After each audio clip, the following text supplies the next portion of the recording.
Welcome to The Jump. I am Rachel Nichols. Today I am joined by our resident coach and new papa, David Fizdale. Congratulations, Fizz. Our senior writer, Ramona Shelburne, will be along later. And coming up, LeBron is going to speak to the media today. He is always very candid, so we will hear what he has to say. First, though, the saga of James Harden and the Rockets continues. Harden did not participate in the Rockets' first practice of the season yesterday. Rockets coach Silas said Harden was not at practice because of the NBA's COVID-19 protocols. Harden did not return for a scheduled solo workout Sunday evening either, but told Rockets management he's going to report soon, whatever that is, a source told our Tim McMahon. Harden was all over Instagram this weekend, attending rapper Lil Baby's birthday party in Atlanta without wearing a face mask. Players were actually supposed to quarantine at home this week, other than testing at team facilities, individual workouts, and grocery shopping. I don't know if there were any groceries at Lil Baby's birthday party. James Harden's sister also took to IG to defend her brother. It was a photo of them together with the caption, "His pain is my pain. We got the same pain." So, what do the Rockets have to say about all of this? Here is Coach Silas earlier today when asked about Harden. The question was, when will James be back and how big of a setback is this? Take a listen. As far as timetable, there is no timetable as far as I know.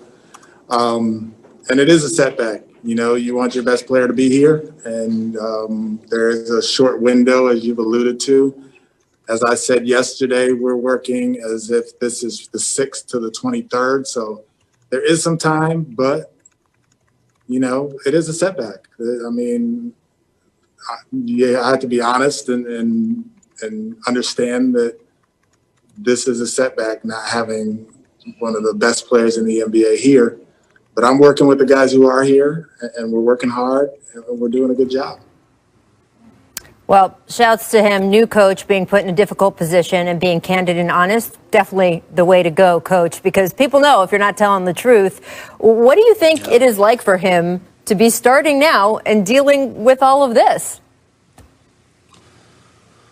Well, it's difficult. You know, you want your best player in camp. You want your best player there to lead and set examples and things like that. And right now they don't have that. And when you see them on Instagram having a good time, kind of going against the COVID protocols, I mean, seems like James is sending a pretty strong message back to Houston about where he's at. And as the coach, you just got to keep pushing forward. You got to prepare your team.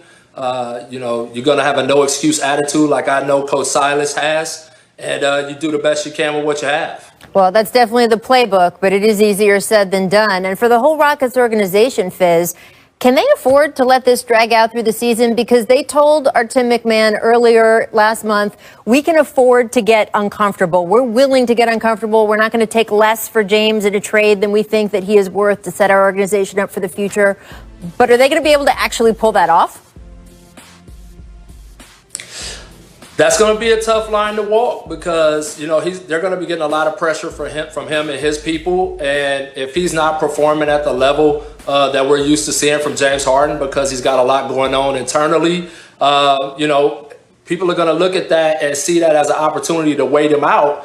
And if Houston waits too long, they might get stuck in a position where they lose. So it's really walking a fine line on when to do it and when to pull the trigger. But also, you got to keep James Harden in a place where he still plays for you and performs for you and gives your team a chance. Absolutely. And I now see we are joined by our senior insider, Ramona Shelburne. Lovely to have you here. Can you piggyback on what Fizz was saying? Just how long can the Rockets afford to wait this out? Well, Rach, I mean, you were the one who covered Jimmy Butler in Minnesota a couple of years ago. Yep. And I think we all thought that they had some time. Okay? They did not, Ramona. They did not have time. Uncomfortable. No. I seem to remember watching you interviewing him right as things were about to blow up there. And, you know, like if a player wants to make the team uncomfortable, if he wants to be disruptive, then they can. And I think the one thing that got me about James's post over the weekend is this isn't Lou Williams at the strip club in Atlanta, at Magic City, where somebody posted a photo of him and then everybody said, oh, wait, Lou Williams was at Magic City? Right. This was James posting it himself. Right. He wanted people to know he was out with little baby with the Prada bag and $100,000. I don't know how much more blunt you can be, but that's a message that's sent. Now, I also covered a media day, oh man, it feels like a million years ago. I think it was 2007 though, when Kobe Bryant had demanded a trade with the Lakers. And we were all standing out there waiting to see if he'd show up. And none of his teammates knew if he'd show up, but he eventually showed up and did what he was supposed to do, said what he was supposed to say. The Lakers never traded him, and they went on to the finals that year because Andrew Bynum got good, and they traded for Pau Gasol. So could be one of two things for the Rockets. Yeah, I remember Kobe Bryant said on the radio that he wanted to trade. It wasn't even like through reporters or sources. He came out on the radio and said, I wanted to be traded. He put his name on it. And absolutely, they waited him out. And it is a little bit of a battle of wills because James has 2 years left on his deal.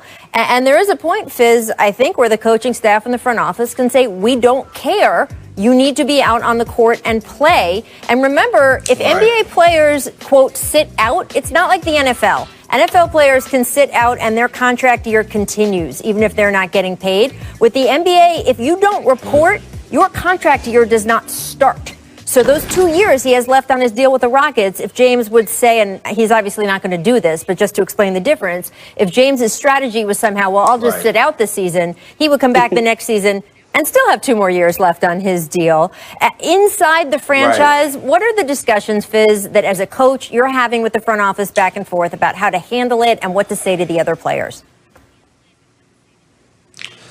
Well, I think it first starts with sitting down with James and saying, okay, how do you want this to play out? And, yes, we are actively shopping to trade you, but until we can, we all have to be pros and do our job.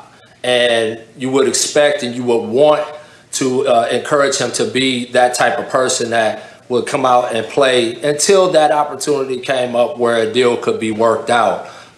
It doesn't look good for anybody if James doesn't show up. Well, and I think for Houston, Fizz, to me, the conversation is James going to play nice? Is he going to be, or is he going to be disruptive? If he can settle in with John Wall and they can get off to a decent start, that actually increases Houston's leverage. But if he's disruptive, if the team starts to crater, then they're really trading him from a place of duress. And I think that's what the organization has to determine. Now, I personally am in the camp that says he's under contract, he's a great player. You just don't get many chances to trade great players. Right. And if you trade James Harden in the wrong deal, your franchise is going to be digging out from under that trade for the next 5 to 6 years. So you wait until you get what you want for James Harden. And you have to tell him, help us help you. I mean, there's a lot of players who've been in this situation. And if you help us help you, then you can get to where you want and we can get something in return for you. And that's where that professionalism comes in, where you just say, hey, listen, come out, play hard like you always do, perform at a high level.